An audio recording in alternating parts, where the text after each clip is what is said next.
Welcome and welcome back to your channel easy notes. Last video था हमारा POM unit 2 का decision making पर।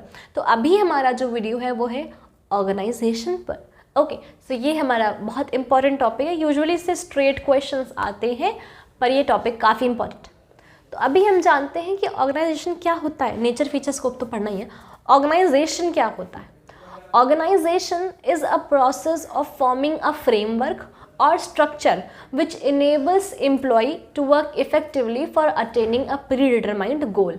मतलब ऑर्गेनाइजेशन एक ऐसा प्रोसेस है जो ऐसा स्ट्रक्चर या फिर फ्रेमवर्क बनाता है जिसमें एम्प्लॉयज़ एक गोल को अचीव करने के लिए इफेक्टिवली काम कर सके। ठीक है, ऑर्गेनाइजेशन का जो बेसिक मोटिव होता है वो ये होता है कि रेलेवेंट यूनिट्स को रेलेवेंट जॉब प्रोवाइड करना। ठीक है, अथॉरिटी डेलीगेट करी जाती है ऑर्गेनाइजेशन में। मतलब ये कि अथॉरिटी जो होती है उसे बांटा जाता है। ठीक है, मैनेजर सबऑर्डिनेट और उसके सबऑर्डिनेट और उसके वर्कर के बीच में। ठीक है, ऑर्गेनाइजेशन जो होता है ना वो मशीन ऑफ मैनेजमेंट होता है। ये चीज़ याद रखना, मशीन ऑफ मैनेजमेंट होता है ऑर्गेनाइजेशन। क्यों?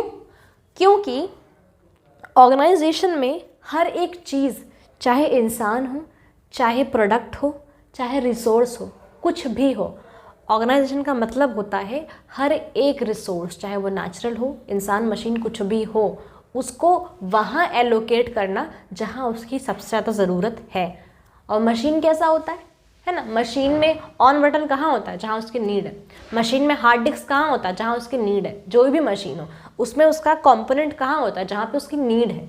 तो इसीलिए ऑर्गेनाइजिंग को मैनेजमेंट की मशीन बोलते हैं। ठीक है, ऑर्गेनाइजिंग में आज हम पढ़ने वाले हैं नेचर, उसका प्रोसेस, प्रिंसिपल्स ऑफ ऑर्गेनाइजिंग, उसके बाद हमारे टाइप्स ऑफ ऑर्गेनाइजेशन, एंड उसके बाद significance, and then we have is approach. Organising का नेचर क्या होगा यार? फिर से वही goal oriented, never ending, dynamic, complex. ये कुछ नेचर हैं जो रट लो, हर जगह लिख दोगे तो भी चल जाएगा, पर सोच समझ के लिखना। ठीक है, बाकी ऑर्गेनाइजिंग का नेचर क्या होगा बताओ ना? इतने टाइम से पढ़ रहे हो मेरे साथ। देखो, डायनामिक होगी तो नेवर एंडिंग होगी। ठीक है, और बताओ, फ्लेक्सिबल होगी, और डिविजन ऑफ वर्क। अभी क्या बताया कि ऑर्गेनाइजिंग क्या करता है? रेलेवेंट जॉब को रेलेवेंट यूनिट के लिए असाइन करता है। ठीक है, तो specification of authority and responsibility. ठीक है, ये नेचर होगा ना। म्यूचुअल गोल अचीव करने में हेल्प करेगा, ये भी ऑर्गेनाइजिंग का नेचर होगा ना। ठीक, फ्लेक्सिबल होगा, डायनामिक होगा, और उसके बाद involves decision making, which is very obvious यार। ऑर्गेनाइज कैसे करोगे? डिसाइड करके तो ऑर्गेनाइज करोगे। ठीक है, और बहुत सी हेडिंग्स है। हायरार्की सेट करता है, रोल्स रिस्पॉन्सिबिलिटी सेट करता है। वन थिंग मोर, सबसे पहला जो नेचर लिखना वो ये लिखना कि it's a group of people. लोगों का ग्रुप होता है। Organising can never be done on or with one people या इंडिविजुअल, वो ऑर्गेनाइजिंग नहीं होता। ठीक है, organising is always done with group of people. तो organisation is a group of people. Organising जब हम करते हैं तो क्या करते हैं? वर्क डिवाइड करते हैं। तो it is what? Division of work. Goal को म्यूचुअल बनाते हैं। ऑर्गेनाइजेशन का जो गोल होता है उसमें लाख, 1000, 1500, 2000 कितने भी एम्प्लॉय काम कर रहे हो, सब उसी गोल के लिए तो काम करते हैं। तो गोल को म्यूचुअल करते हैं, तो म्यूचुअल गोल। ठीक, flexible, dynamic. Okay, process of organising पे आते हैं। सबसे पहले क्या करोगे? ऑब्जेक्टिव को डिटरमाइन करोगे। ठीक है, कि क्यों करना है ऑर्गेनाइज। फिर क्या करोगे? डिविजन ऑफ वर्क, काम बांटोगे कि मुझे, मेरी कंपनी में प्रोडक्शन होगा और सेल्स होगी, मार्केटिंग होगा और फाइनेंस होगा। ठीक है, या फिर ये सोच लो कि मेरी कंपनी में सिर्फ मार्केटिंग होगी, मैं BPO बनूंगा, या जो भी तुम्हें सोचना हो। तो काम बांटोगे। उसके बाद ग्रुपिंग ऑफ एक्टिविटीज़ को ग्रुप करोगे कि अच्छा, इतना जो काम है ये फाइनेंस वाला डिपार्टमेंट करेगा, इतना जो काम है ये प्रोडक्शन वाला करेगा, इतना जो है ये मार्केटिंग वाला करेगा। तो क्या किया तुमने? एक्टिविटीज़ को ग्रुप कर दिया। ठीक है, उसके बाद क्या करोगे?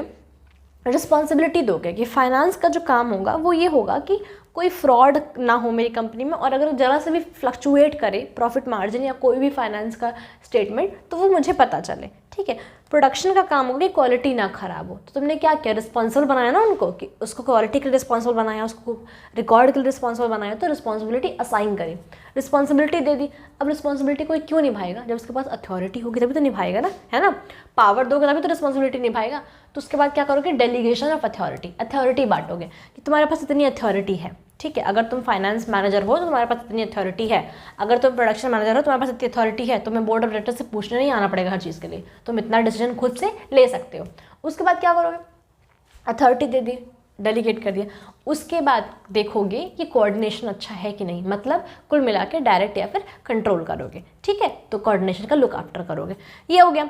अभी आते हैं प्रिंसिपल्स ऑफ ऑर्गेनाइजिंग। देखो प्रिंसिपल्स ऑफ ऑर्गेनाइजिंग बहुत सारे, किसी किसी बुक में 20 प्रिंसिपल्स तक दिए हैं, किसी में 10, 12, 14, 15, 17 ऐसे दिए हुए हैं, ठीक है। तो आपको 8 से 10 अगर याद हो जाते हैं तो कोई बड़ी बात नहीं है। और one thing more, principles of organising में ज़्यादातर वही प्रिंसिपल्स हैं जो हेनरी फ्योल के प्रिंसिपल हैं, like scalar chain, unity of command, division of work, unity of direction, one boss वाला, ठीक है, एंड इक्विटी वाला, और उसके बाद कोऑर्डिनेशन स्टेब्लिश रहे, ठीक है। तो ये ज़्यादातर प्रिंसिपल जो हैं इसके वो हेनरी फ्योल के, इसलिए मैं इसे एक्सप्लेन नहीं कर रही, और जिन्होंने हेनरी फ्योल वीडियो नहीं देखा वो जाके देख ले, डिस्क्रिप्शन में लिंक है, ठीक है।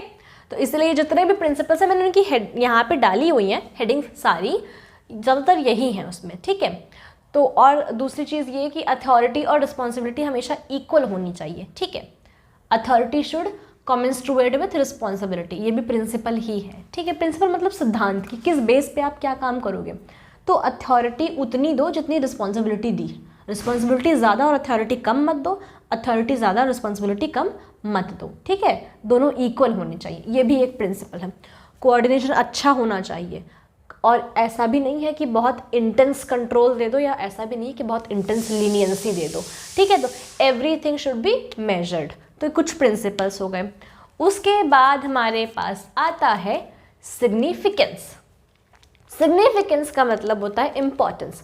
ऑर्गेनाइजिंग की इम्पॉर्टेंस क्यों होगी, क्यों होगी, कोऑर्डिनेशन इंप्रूव करने के लिए होगी, स्पेशलाइजेशन लाने के लिए होगी, डिवीजन ऑफ वर्क के लिए होगी, ठीक है, better manager and subordinate relationship के लिए होगी, ठीक है, स्पेसिफाइड जॉब रोल्स के लिए होगी, रिस्पॉन्सिबिलिटी और अथॉरिटी का प्रॉपर कनेक्शन स्टेब्लिश करने के लिए होगी, ठीक।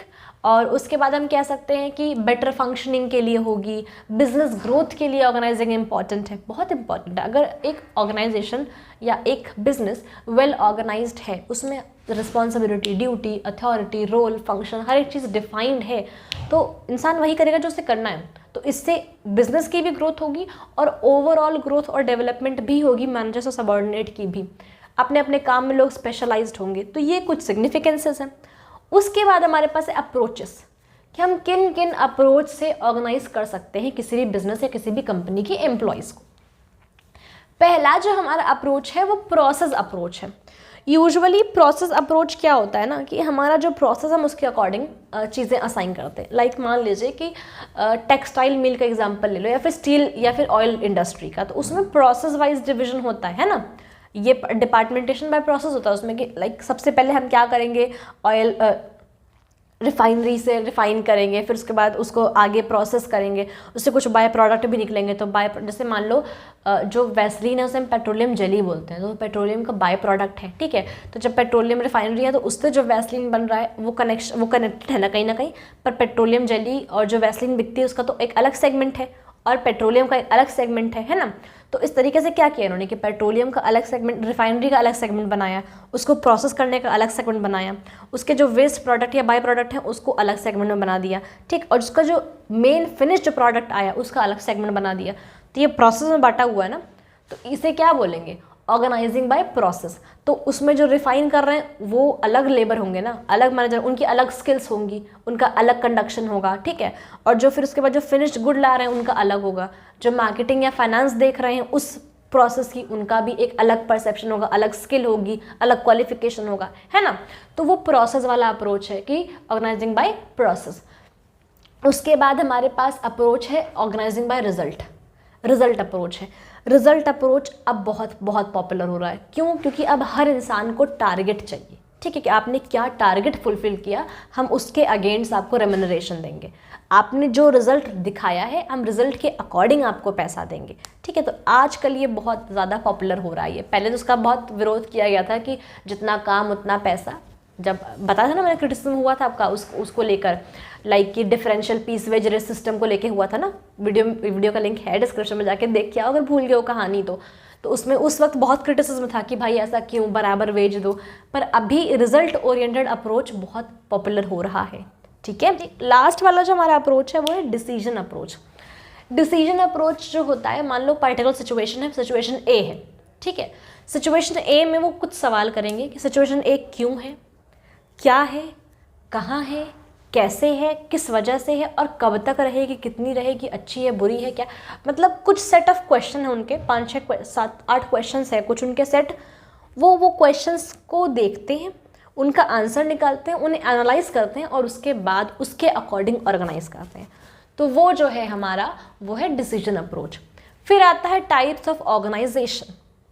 देखो, जिनके सेमेस्टर में ओल्ड सिलेबस है उनका मुझे नहीं पता, अभी इतना मतलब श्योर उनका नहीं हूँ मैं, बट जिनका न्यू सिलेबस है उनके में बिजनेस ऑर्गेनाइजेशन और प्रिंसिपल ऑफ मैनेजमेंट दोनों ही सेमेस्टर 1 में है।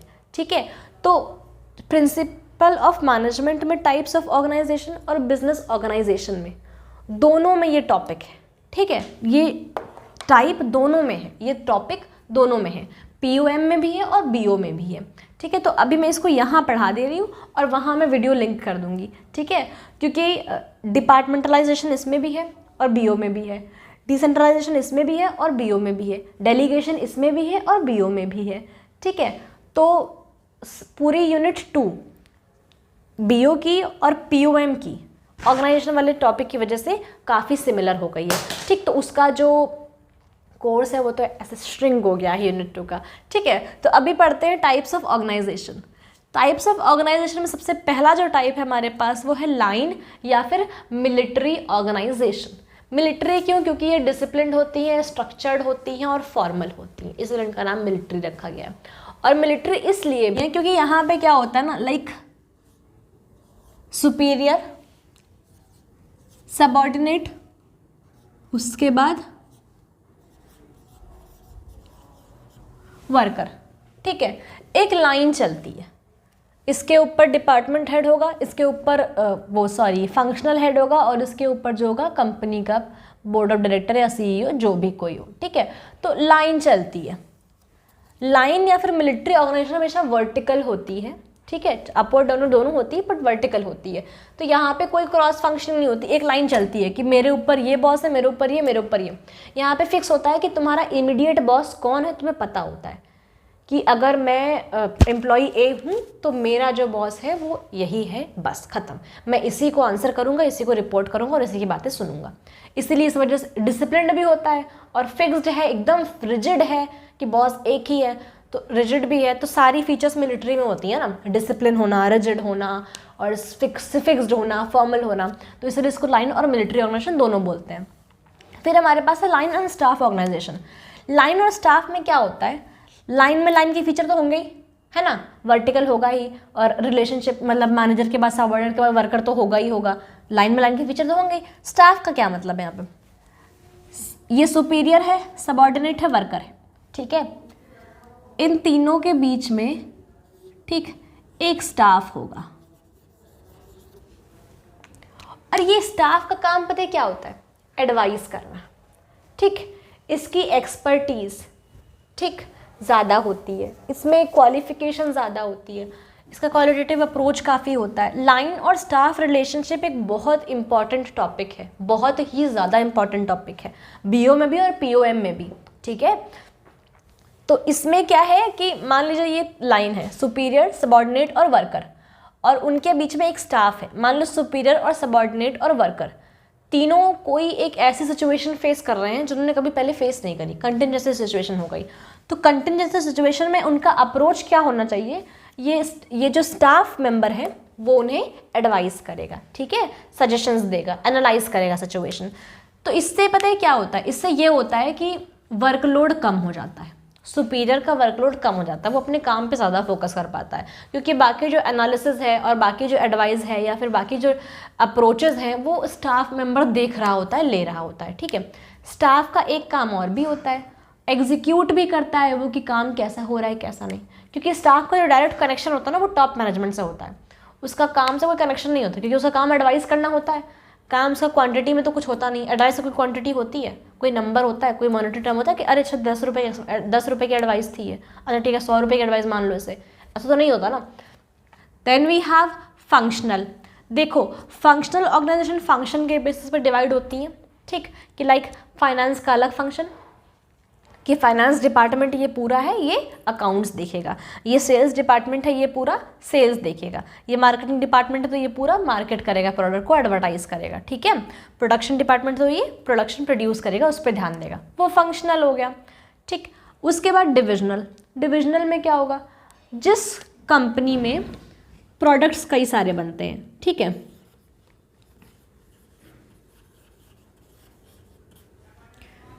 +1, एक से ज़्यादा प्रोडक्ट जिस कंपनी में बनते हैं वहाँ पे डिविजनल होता है यूजुअली।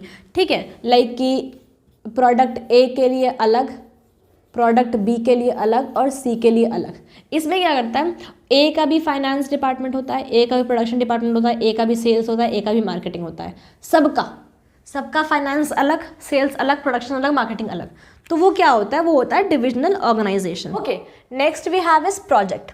प्रोजेक्ट में क्या होता है कि डिफरेंट प्रोजेक्ट्स होते हैं, project A, project B, project C, उनके अकॉर्डिंग काम होता है।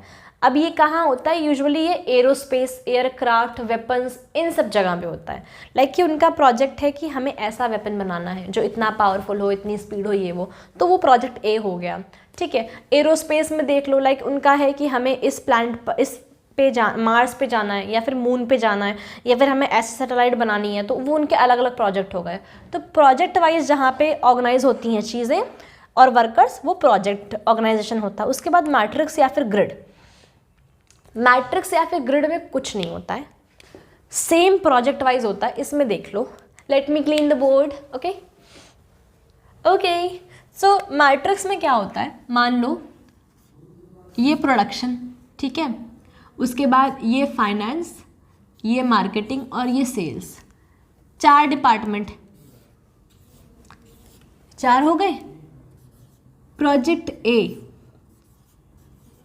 Project B, project C, 3 project है हमारे पास।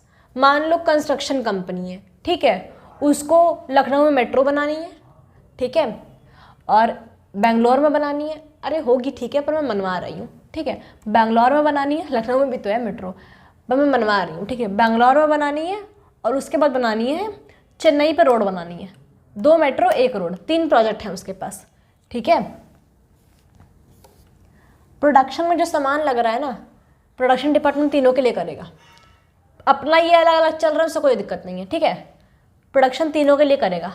फाइनेंस जो डिपार्टमेंट है वो तीनों को रिकॉर्ड देखेगा। मार्केटिंग डिपार्टमेंट जो है वो तीनों को करेगा। मार्केटिंग के यहाँ पे R&D भी कर सकते हो, ठीक है, रिसर्च R&D, वो तीनों को देखेगा, ठीक है, वो तीनों की रिसर्च करेगा। और उसके बाद जो सेल्स है वो तीनों को करेगा। ठीक, तो अभी मुझे ये बताओ इसमें प्रॉफिट क्या होएगा। प्रॉफिट ये होगा कि स्पेशलाइजेशन, एनालिसिस, रिसर्च, डेवलपमेंट, ये सब नेक्स्ट लेवल होगा। क्यों? क्योंकि फोकस बहुत अच्छा मिलेगा, कंसंट्रेशन बहुत अच्छा मिलेगा। प्रोजेक्ट ए वाले लोगों को पता है कि मुझे प्रोजेक्ट ए पे ही सब कुछ करना है और उसको एंड तक लेके जाना है। प्रोजेक्ट बी वालों को पता है कि मुझे प्रोजेक्ट बी पे ही सब कुछ करना है, उसे एंड तक लेके जाना है। ठीक है, तो बेटर स्पेशलाइजेशन होता है यहाँ पे। उसके बाद हमारे पास टीम स्ट्रक्चर है। टीम स्ट्रक्चर कुछ नहीं है, मोस्ट फॉलोड है। टीम मतलब टीम ही होता है, ग्रुप ऑफ पीपल, और जो भी चीज़ें ऑर्गेनाइज है टीम स्ट्रक्चर में। मान लो कि मार्केटिंग टीम अलग, फाइनेंस अलग, प्रोडक्शन अलग और सेल्स टीम अलग। ठीक है, तो ये टीम है। अब ये टीम ऐसे हो सकती है कि जो लोग फील्ड में काम कर रहे हैं, मतलब बाहर जाके मार्केटिंग कर रहे हैं, उनकी एक अलग टीम है। जो लोग बैठ के रिसर्च कर रहे हैं उनकी एक अलग टीम है। ठीक है, और जो लोग मार्केटिंग का रिपोर्ट क्रिएट कर रहे हैं उनकी एक अलग टीम है। कर तो सब लोग मार्केटिंग ही रहे ना, जो लोग डिजिटली मार्केट कर रहे हैं उनकी एक अलग टीम है। तो ये टीम स्ट्रक्चर होता है। स्ट्रक्चर वैसे ही होता है, बस ये है कि हर एक डिपार्टमेंट में टीम्स बनी होती है। टीम स्ट्रक्चर के फ़ायदे बहुत होते हैं, लाइक कोऑर्डिनेशन बहुत अच्छा होता है इसमें। ठीक है, टीम स्ट्रक्चर में। और उसके बाद हम कह सकते हैं कि अंडरस्टैंडिंग अच्छी हो जाती है, कम्युनिकेशन गैप कभी नहीं होता टीम स्ट्रक्चर में, ठीक है, क्योंकि जब टीम में 4, 5, 10, 12 जितने भी लोग हैं वो कनेक्टेड है, साथ ही में काम कर रहे हैं, तो वो कोऑर्डिनेट और कम्युनिकेट तो करेंगे ही करेंगे, ठीक है। तो ये बेस्ट चीज़ होती है टीम स्ट्रक्चर की, और ये हमेशा इनोवेटिव होती है टीम स्ट्रक्चर, ठीक। तो ये रहे कुछ टाइप्स ऑफ ऑर्गेनाइजेशन। अभी हमारे पास है फॉर्म्स ऑफ ऑर्गेनाइजेशन, फॉर्मल और informal. So let me clean the board for you.